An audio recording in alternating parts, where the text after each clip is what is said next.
हाम्रो सिक्किमको चेली लाइन्सम्यान काम गर्नुहुँदैछ है।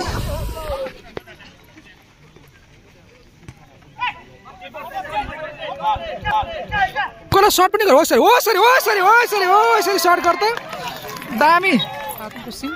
आज बुर्तुक भर्सेस सियारीको म्याचमा चाहिँ सियारीले चाहिँ 1 गोल हालेको छ बुर्तुकलाई हो। अब खेला चाहिँ सकिन आँटेको छ। सियारीले 1 गोल लगाएको छ अगाडि नै। बुर्तुकले चाहिँ गोल जति पनि सर्ट सबै मिस भएको छ हो। हेरौँ के गर्छ आज। दामी हो। ओ माई गड। अब चाहिँ यसो गाना सुन्दै म्याच हेर्दै है भैयाको हातको झालमुरी खानु पर्यो है। पिरो अमिलो तितो अमिलो पिरो चटपटे चटपटे खानुपर्ने छ। चटपटे